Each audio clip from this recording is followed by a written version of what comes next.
회개하라, 천국이 가까우니라. 마태복음 3장 2절 다시 봉독하였습니다. 현대에 제일 많이 듣는 말 가운데 하나는 혁명이라고 하는 말입니다. 원래 이 말은 정치적 의미로 사용이 되었습니다. 곧 옛 정권을 정복하고 새 정권을 세우는 것을 의미하는 것입니다. 그러나 점차로 다른 방면에도 이 말이 사용되기 시작해서 혹은 산업혁명이니 문화혁명이니 과학혁명이니 이런 말들을 쓰게 되었고, 지금 와서는 정신혁명이라고 하는 말도 사용하게끔 되는 것입니다. 이 말의 근본 뜻은 묵은 것을 깨뜨리고 새 것을 세운다고 하는 뜻입니다. 다시 말하면 급격한 또한 전적인 변화를 의미하는 것입니다. 정신 방면에서 이 급격한 또는 전적 변화를 성경은 다음 몇 가지 말로 교훈하여 주십니다. 첫째는 회개라고 하는 말이 옳시다. 지금도 읽었지만은 세례 요한이 요단강에서 세례를 베풀 때에 제일 먼저 외친 말씀이 회개하라, 천국이 가까우니라 하시는 것입니다. 또한 우리 주님께서도 갈릴리 바닷가에서 복음을 전파하실 때에 제일 먼저 하신 말씀이 때가 가까웠고 때가 찼고 하나님 나라가 가까웠으니 회개하고 복음을 믿으라고 외친 것입니다. 사도 베드로도 오순절에 너희가 회개하여 각각 예수 그리스도의 이름으로 세례를 받고 죄 사함을 얻으라고 말씀하시는 것입니다. 회개는 마음의 돌이킴을 의미합니다. 곧 과거의 죄악의 생활에서 온전히 돌이켜 새 마음을 가지고 새 사람이 되는 것을 의미합니다. 현대 말로는 아마 마음의 혁명 또는 정신혁명이라고 생각할 수 있을 것입니다. 그 다음에 또한 우리 성경 가운데서 전적 변화를 지적하는 말씀이 또 하나 있습니다. 그것은 중생이라고 하는 말입니다. 요한복음 3장 3절에 예수님께서 니고데모와 대화를 하실 때에 사람이 거듭나지 아니하면, 중생하지 아니하면 하나님 나라를 볼 수 없느니라고 단적으로 말씀한 것입니다. 여기에 예수님께서 하나님 나라에 들어가려고 하면 새로 나야 한다고, 곧 급격한 전적인 변화를 해야 한다고 말씀하시는 것입니다. 역시 현대말로는 정신적인 전적 혁명을 의미하는 것입니다. 또한 셋째로는 우리가 성경을 읽어보면 그 전적인 급격한 변화를 부활이라고 하는 말로도 표현한 것입니다. 그래서 에베소 2장 5절에 허물로 죽은 우리를 그리스도와 함께 다시 살리셨고 이런 말씀이 있습니다. 그리스도와 같이 부활하게 하셨다고. 혹은 골로새 3장 1절에 너희가 그리스도와 함께 다시 살리심을 받았으면 위의 것을 찾으라. 이것은 영적 부활을 의미합니다. 옛 것은 아주 죽고 새로 다시 사는 것, 또 새 것으로 변화하는 것을 의미합니다. 이것도 역시 현대말로 정신혁명을 의미하는 것입니다. 또는 넷째로는 새로운 피조물이라는 말을 사용한 것입니다. 그래서 고린도후서 5장 17절에는 누구든지 그리스도 안에 있으면 새로운 피조물이라. 이전 것은 지나갔으니 보라 새 것이 되었도다 말씀하신 것입니다.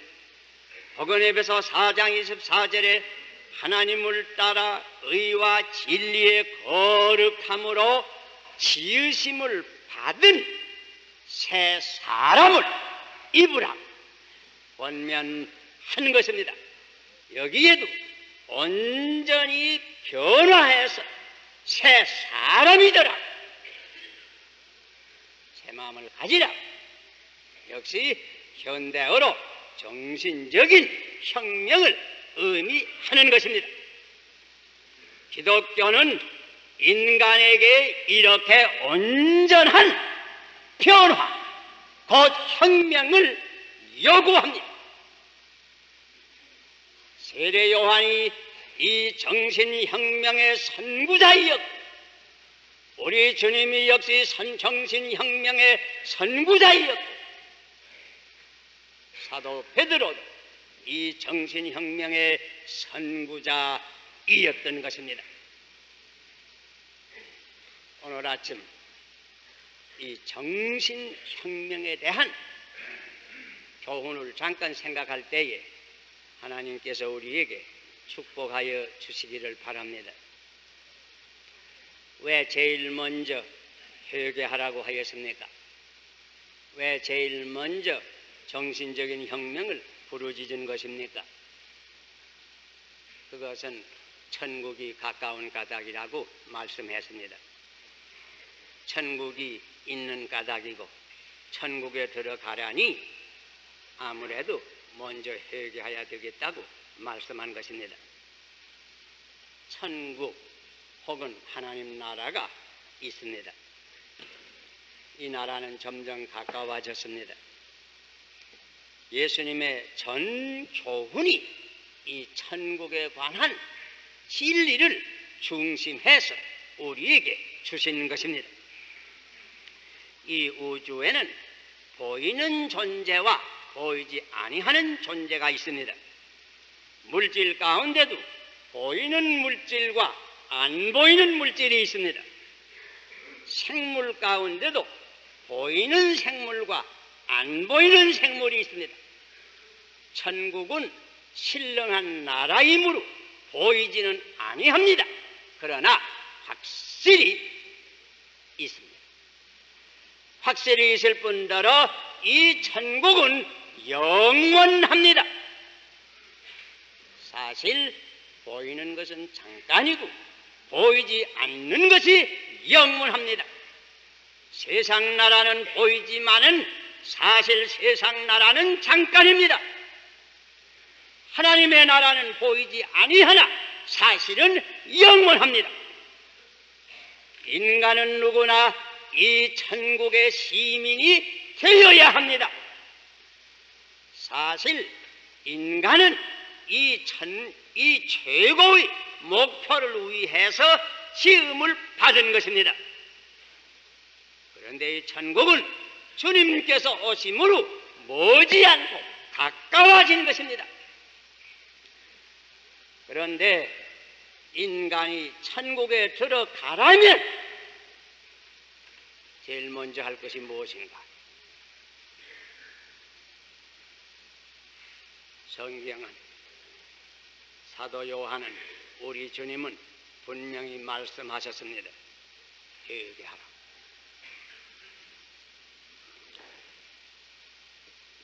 어떤 때에는 중생하라, 거듭나라, 영적으로 다시 살아나라, 새로운 피조물이 되라.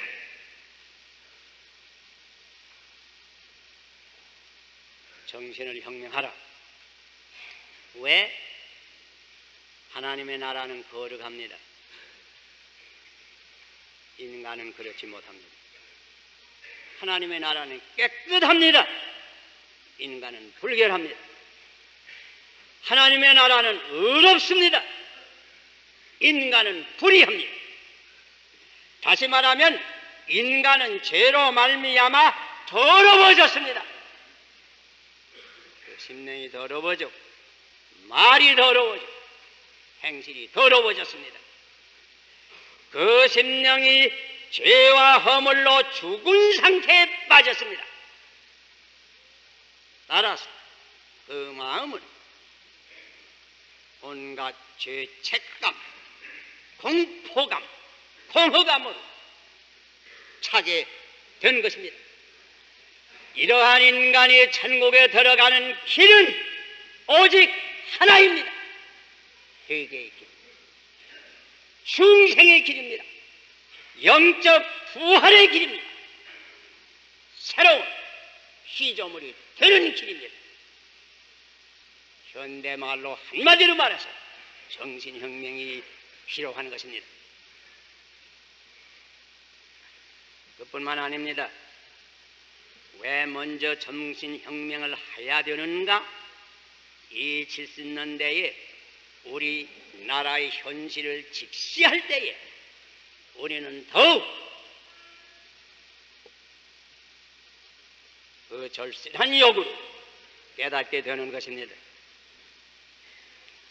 우리나라는 60년대 학생혁명이 있었습니다. 또는 군사혁명도 있었습니다. 그 후에 비교적 정치는 안정되었고, 따라서 경제는 대체로 순조로이 비형적인 면도 있지만 발전되어 가는 것 사실입니다. 그래서 어떤 분의 말대로 한강변에 기적을 거의 꿈끼리만큼 되어나가는 면도 있을 줄 생각합니다.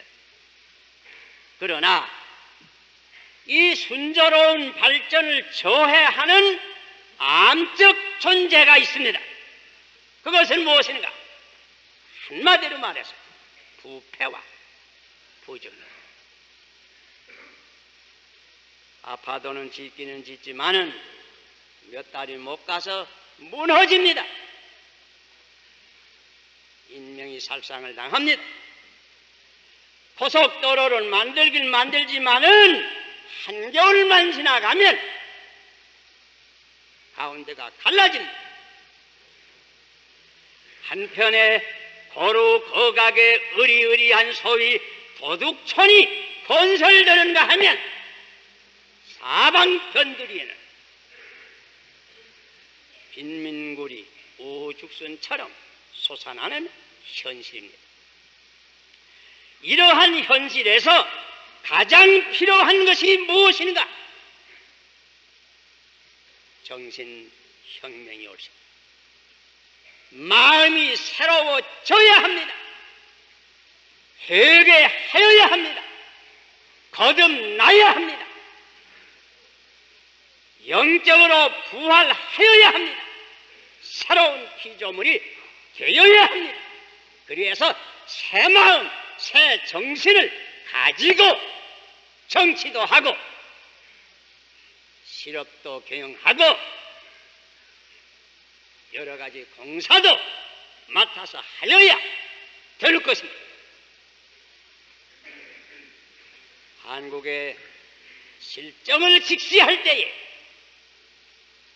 먼저 우리는 정신혁명을 부르짖게 되는 것입니다. 뿐만 아닙니다. 이 70년대에 있어서 세계의 현실을 직시할 때에 더욱 그러합니다. 우리가 늘 말하는 대로 이 70년대는 문자 그대로 우주시대입니다. 그렇습니다. 원자시대입니다. 그렇습니다. 달나라의 사람이 내화하게끔 되었습니다. 인공위성이 어지럽게 지구를 돌고 있습니다. 원자력으로 발전을 합니다. 원자력으로 100가지 운행하는 중에 있습니다. 이렇게 이 70년대는 인간에게 엄청난 새로운 지식과 새로운 능력이 부여되었습니다. 그러나 이것을 사용할 수 있는 인간 자신은 어떠한가? 인간 자신의 어떠한 변화가 있는가? 슬프게도 옛날 시인이 인간에 대한 솔직한 묘사가 로마서 3장 읽어보세요. 현대인에게도 적용이 되지 않는가?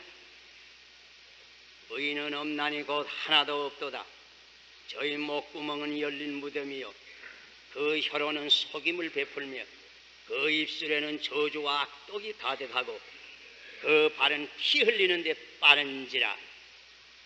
파멸과 고생이 그 길에 있고 평강의 길을 알지 못하였고 저희 눈앞에 하나님을 부러워함이 없느니라.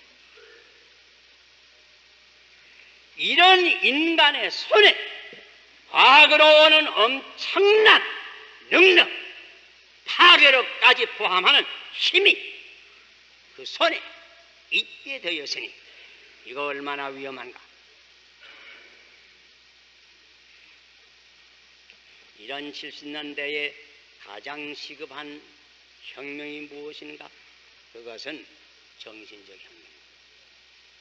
패배해야 합니다. 인간은 거듭나야 합니다. 인간은 영적으로 부활해야 되는 것입니다. 인간은 하나님의 손으로 새로 지으심을 받아야 하는 것입니다. 18세기 말 불란서에 큰 정치적 혁명이 일어났습니다. 임군을 죽이고 대신들을 죽이고 또 정권 때문에 서로 죽여서 큰 핏비린내 나는 역사가 계속되었습니다. 이러는 동안에 불란서 인구는 크게 감소되고 온 국토는 거의 폐허화하게 된 것입니다. 거의 같은 시대에 영국을 보면 영국에서도 역시 사회는 크게 불안했습니다. 그러나 영국에는 다행히 요한 웨슬리 같은 이가 일어나서 그를 중심한 큰 부흥운동이 일어나게 되었습니다. 많은 사람이 남녀 상하를 불구하고 자기의 죄를 회개하고 하나님께로 돌아오게 되었습니다. 이렇게 일대 정신혁명으로 전환이 된 것입니다. 그 결과는 피 흘리는 일이 없이 사회에서는 부정과 부패가 시정이 되었고 감옥 제도도 개선이 되며 노예는 해방이 되었고 노동자와 농민의 생활은 향상이 되어서 건전한 민주사회로 발전된 것입니다. 이것은 역사가 주는 산교훈입니다. 한국이 요구되는 혁명은 이제는 하나밖에 없습니다. 곧 정신적 혁명입니다. 새 사람이 된 운동입니다. 바로 지난 주일날 오후에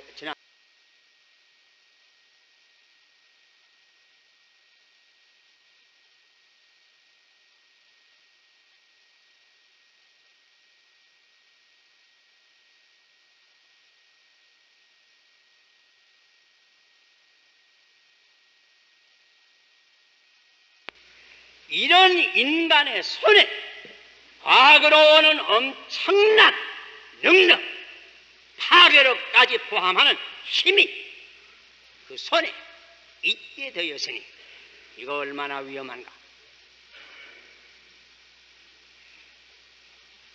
이런 70년대에 가장 시급한 혁명이 무엇인가? 그것은 정신적 혁명. 회개해야 합니다. 인간은 거듭나야 합니다. 인간은 영적으로 부활해야 되는 것입니다. 인간은 하나님의 손으로 새로 지으심을 받아야 하는 것입니다. 18세기 말 불란서에 큰 정치적 혁명이 일어났습니다. 임군을 죽이고 대신들을 죽이고 또 정권 때문에 서로 죽여서 큰 핏비린내 나는 역사가 계속되었습니다. 이러는 동안에 불란서 인구는 크게 감소되고 온 국토는 거의 폐허화하게 된 것입니다. 거의 같은 시대에 영국을 보면 영국에서도 역시 사회는 크게 불안했습니다. 그러나 영국에는 다행히 요한 웨슬리 같은 이가 일어나서 그를 중심한 큰 부흥운동이 일어나게 되었습니다. 많은 사람이 남녀 상하를 불구하고 자기의 죄를 회개하고 하나님께로 돌아오게 되었습니다. 이렇게 일대 정신혁명으로 전환이 된 것입니다. 그 결과는 피 흘리는 일이 없이 사회에서는 부정과 부패가 시정이 되었고 감옥 제도도 개선이 되며 노예는 해방이 되었고 노동자와 농민의 생활은 향상이 되어서 건전한 민주사회로 발전된 것입니다. 이것은 역사가 주는 산교훈입니다. 한국이 요구되는 혁명은 이제는 하나밖에 없습니다. 곧 정신적 혁명입니다. 새 사람이 된 운동입니다. 바로 지난 주일날에 미국에서 오신 어떤 손님들 가운데 의자에 앉아서만 사는, 그러면서도 세계를 일주하는 어떤 분이 바로 여기 와서 같이 예배를 하고 예배 필요한 후에 저와 잠깐 대화를 하였습니다. 그분은 일찍이 그 소아마비병으로 아래가 전부 마비가 되어서 그저 늘 교자 앉아서나 사는데 그가 몇 해 전에 참 예수님을 알게 되고 온전히 그를 자기의 주로 삼은 다음부터는 새 사람이 되었다고 간증을 합니다. 그러면서 자기가 이 간증을 로마에 들렸을 때는 로마 교황을 만나서도 이 간증을 하였다. 그러면서 자기 일생의 성경절이 하나 있는데 애 같다고 그러면서 애는 성경절이 갈라디아 2장 20절을 읽습니다. 여러분 그 절 기억하십니까? 제가 읽을 때 들어보세요. 내가 그리스도와 함께 십자가에 못 박혔으니 그런즉 이제는 내가 산 것이 아니요 오직 내 안에 그리스도께서 사시는 것이라. 그는 이거를 할 때 자기의 가슴을 갈아쳤습니다. 이렇게 그리스도께서 내 안에 사시는 것이라. 이제 내가 육신 가운데 사는 것은 나를 사랑하사 나를 위하여 자기의 몸을 버리신 하나님의 아들을 믿는 믿음에서 사는 것이라. 그 절입니다. 그는 비록 부자유한 몸이지만은 기쁨이 충만해서 본국에서는 사업도 잘하고 온 세계를 여행하면서 가는 곳마다 자기의 신앙을 간증합니다. 그 사람을 만나본 후에 내게 들어오는 감상은 이러했습니다. 저렇게 마비된 실업인도 주 안에서 새 사람이 되어서 저렇게 기쁘고 참 모범되게 살거든 하물며 마비 안 된 건강한 실업인들이 다 주를 믿어서 새 사람이 되면 얼마나 그들도 행복되며 우리 사회가 명랑하여 지겠나. 개인으로도 사회로도 먼저 할 것은 정신혁명, 회개운동입니다. 중생운동입니다. 영적 부활운동입니다. 새로운 피조물의 운동입니다. 이 운동은 먼저 누구로부터 시작할 것입니까? 각각 나로부터 시작해야 될 것입니다. 성경에 보면 양의 무리도 양의 우리 안에 있는 양이 있고 밖에서 이뤄진 양이 있습니다. 이렇게 성경에 보면 인간이 두 그룹으로 갈라져 있습니다. 지혜 있는 처녀들이 있고 미련한 처녀들이 있습니다. 면양편에 서 있는 의인들이 있고 사냥편에 서 있는 불의한 사람들이 있습니다. 빛에 속하는 사람들이 있고 어두움에 속하는 사람들이 있습니다. 하나님의 자녀들이 있고 마귀의 자녀들이 있습니다. 내가 이 두 그룹 가운데 어느 그룹에 속하는가? 한 분이라도 아직까지 어두운 그룹에 속하는 이가 있습니까? 그러면 내가 먼저 회개해야 될 것입니다.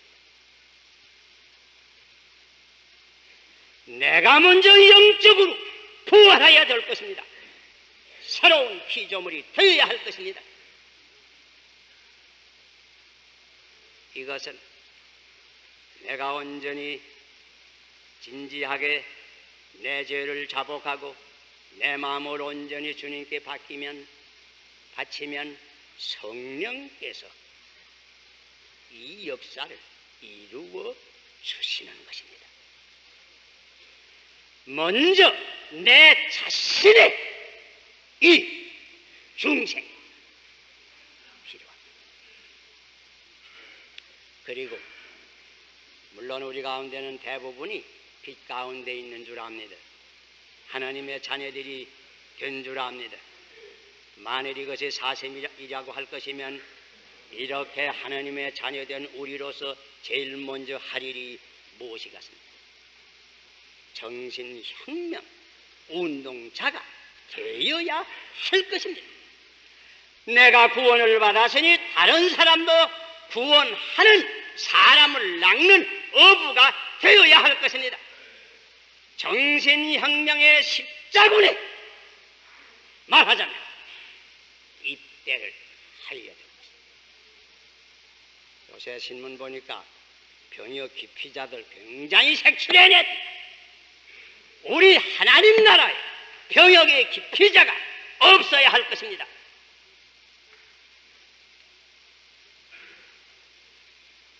내가 만일 정신혁명의 십자군에 입대하였다고 할 것이면 먼저 어디에서 시작할 것입니까? 먼저 가까운 데서 시작해야 됩니다. 내 가족 가운데 아직도 주를 모르는 이가 있으면 거기서 시작해야 될 것입니다. 내 친척 가운데, 그 다음에 내 친구 가운데, 그 다음에 나와 같이 한 직장에서 일하는 이들 가운데 먼저 가까운 데서 시작해야 될 것입니다. 먼저 내 자신이 정신혁명을 하고 이 정신혁명 십자군에 그 다음에는 내가 입대를 하고 그 다음에는 가까운 곳에서부터 먼저 이 정신혁명 운동을 일으켜야 될 것입니다. 기도하십시오.